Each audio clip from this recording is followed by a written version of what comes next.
The market has been strong. Optimism seems to be everywhere. But under the surface, there's a quiet tension. Just this last week, I was talking with an executive at a Fortune 500 company. And as we were talking, she said, Rob, there's talks of layoffs in our industry and things feel a little shaky. You're a financial advisor. What should I do? That's the question we'd like to answer today. Ben and I are going to break down how to prepare and not to panic when you sense an economic pullback that may be on the horizon. Stay tuned. You're not going to want to miss this.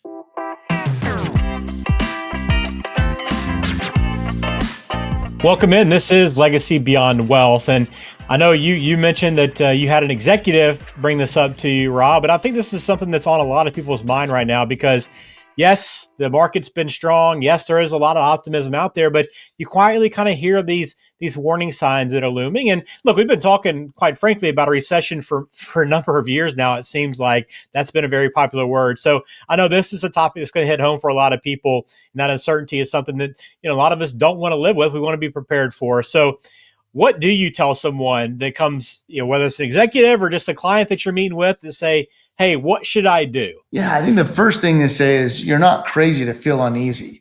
Those are valid feelings that you have. And it's because we've all lived through past recessions in the past. And recessions just don't happen overnight. They build quietly. And that's where we want to make sure that we're not caught off guard or surprised. And we want to make sure that people that prepare early usually have the way to be able to make it through. So preparation and a proactive approach is so vital and be able to have this comfort or peace of mind that if a recession was on the horizon, that you're going to be okay. So let's talk about what you can do to prepare yourself, because even if you do feel like you're in a good spot in the markets well and you're not too worried about it, you still want to be prepared for things. So if you are wanting to get yourself in the best possible position in the instance that there is a recession or an economic pullback, as you mentioned before, what can we be doing now? Yeah, I think back, as I was talking with this executive, she had mentioned that her company had gifted her as part of her promotion and things of that nature, certain holdings in that Fortune 500 company. And so she had a pretty concentrated risk in one single stock. And so we talked about maybe the need to be able to diversify that risk. As markets have built, other people might have a really strong position. We've seen technology stocks that have really taken off. Maybe it makes sense to maybe trim some of those positions a little bit and take some of those winnings off the table. And you'll notice I'll say trim versus pulling everything out, because I think that's really what we need to be looking at here are the pruning shears. You think about gardening and a plant that's just really taken off, it needs to be pruned and manicured over time to be able to make sure that it can grow in a way that's healthy. And we want to make sure that we're looking to diversify those risks that are out there. I can think back to a client that we had, and this was prior to 2020 when COVID hit. He had a substantially big concentration in stock in the company he worked for. And not that we could foresee COVID coming down the road. We just had that sense again of some kind of a pullback, didn't know what the catalyst was going to be. And so we recommended trimming back some of that company stock. He got out of that stock at $60 a share, and it hasn't gone back over $30 a share in the last 4.5 years. And so he's extremely grateful that we took that time to be able to manicure or prune that holding back to be able to diversify that risk. And when you talk pruning too, you're not talking about necessarily just getting rid of everything, right? I mean, obviously you can kind of imagine that analogy, right? You're not just yanking the bush out and going back to nothing, right? And in this instance, I'm thinking, just going to cash. It's not about just selling everything and going to cash if you're worried, right? It's about being intentional with the decisions you make. Yeah, I mean, and that's the second thing that we want to take a look at and that's the conversation I had with this executive. I said, what should your cash position look like? What's that shock absorber that you can be able to have? I was just teaching my daughter how to be able to drive, and she got her license this last Friday. And so we had a good time celebrating that. But, I think about a shock absorber, and sometimes when you're teaching a new driver how to drive, you're really grateful for those real good shocks or absorbers that you can be able to have that maybe didn't miss the pothole the right way or whatever it may be. And that's the same type of thing we want to have there for you as you're driving down the economic road and maybe not be able to foresee every pothole that's there. We want to have a really good shock absorber that's there for you, and that's your cash. And we want to make sure that you have enough set aside for those unexpected things that may happen, whether that be a layoff that happens or a furlough that happens or a cutback in salary because the company needs to be able to cut some expenses somewhere. So they're not going to lay you off, but maybe they'll cut the salary back. Having that ability to absorb that event and not have to take a hit to yourself financially in your budgets really is there. We just had another client who recently was laid off, and she was in the C suite executive space for this company, and it was kind of unforeseen for her to be able to see that. But the cool part about it, by having that cash position there, she's able to take time and not have to worry, to go back and ponder and take some time to have some realignment with her family and look for that right next career move for her versus that anxiety of having to get out there and get a new job right away. Yeah. So just again, starts with a portfolio, making sure that you're in a good position, make sure you got the balance you need, right? I mean, probably a discussion you want to have every year anyway, but especially if you are concerned about the cycle ahead. I think next, debt comes to mind too, Rob, because I know, look, that's one of the things I hear a lot about when you talk about some of the warning signs. Is just there's just so much consumer debt piling up, and really that can have a huge, it can create some huge issues within your own plan if you don't take care of that. Correct? Yeah, and when we talk about debt, I always want to use the term managing debt because sometimes people say I need to eliminate debt. And sometimes that may be the right thing that needs to happen is eliminate the debt, but we ought to have a conversation about it. And even if you think, gosh, I don't have the cash to be able to eliminate my debt, well, let's manage it. Interest rates have recently dropped here recently, and we want to make sure that we're taking a look and saying, is it time to maybe consolidate some of that debt to a lower interest rate or pay down some of that debt? Or one that I like talking to clients about is sometimes can you recast that debt that's out there to lower your monthly payment? And so having the ability and the expertise to talk to a professional about how to manage that debt is really going to be there. And where I see debt becomes that heavy weight is when someone isn't managing it appropriately.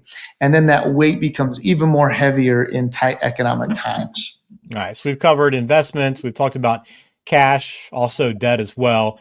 So let's shift to protection.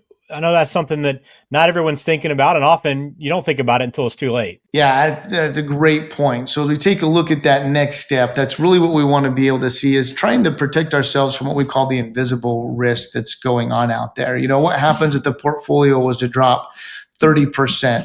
Do you have that emergency savings like we talked about, or that shock absorber? Look at your job stability and question yourself, where does that need to be at? Just talked to another client this last week as well that was laid off. Another one that was in that C-suite executive space. And as I talked with him, he said this thing kind of came out of the blue and just hit him. Now he's looking at updating that resume, and it doesn't hurt to update that resume and have those conversations from time to time to keep those connections open. Gratefully for him, he had a really strong network that he's kept intact and was able to find a new landing place really quick. I mean, within a few weeks because of that network that he had out there. So that's the type of things when we talk about protection is making sure that we've looked through different things that could be able to really put fear into the family. That if something happened, like losing a job or the market going down by 30%, running those hypotheticals, saying, okay, how do I prepare for that? And again, running through that with a financial professional can have so much benefit to you in having that collaborative conversation and having their input that they've seen in other clients' lives that you could be able to benefit from. Well, I know a lot of it is about mindset, right? I mean, you talk about it here on the show and what you do. Mindset is so important. So I know a lot of what we're going to talk about or what we have talked about will answer this question, but how do you keep people calm, keep clients feeling okay when there is so much uncertainty out there?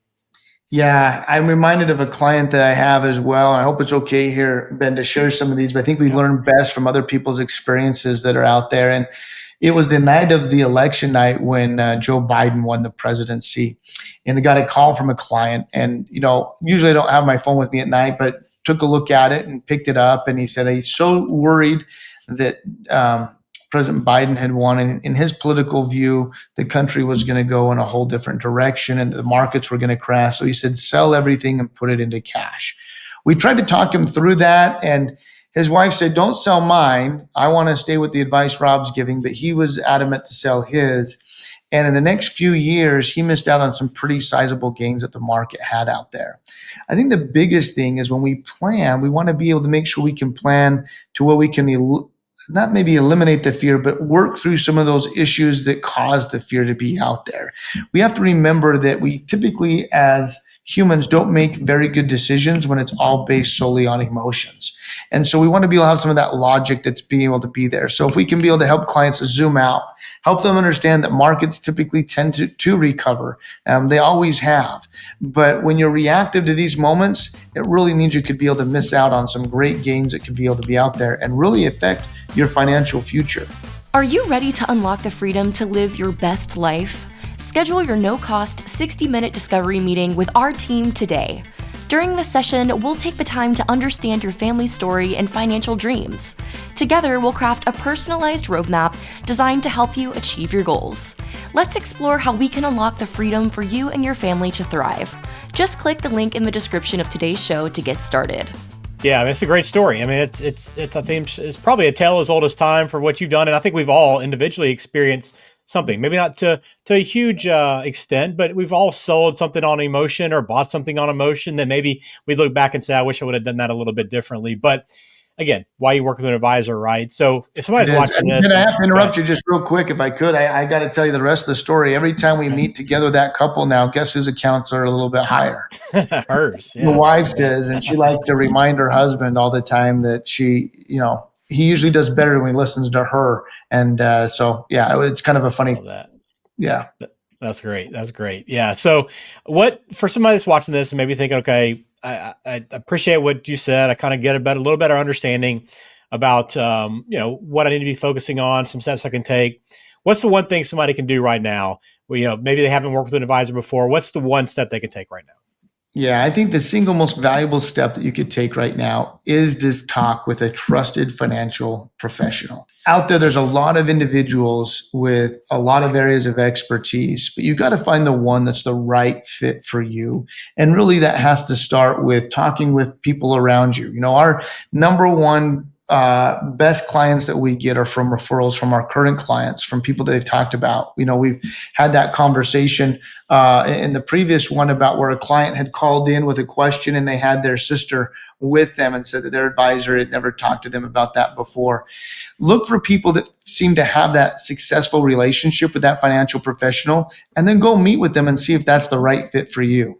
Yeah, great advice. So if you want to reach out, Axio WM, you can have that kind of discovery call. And just quickly, again, Rob, remind people like what that discovery call entails.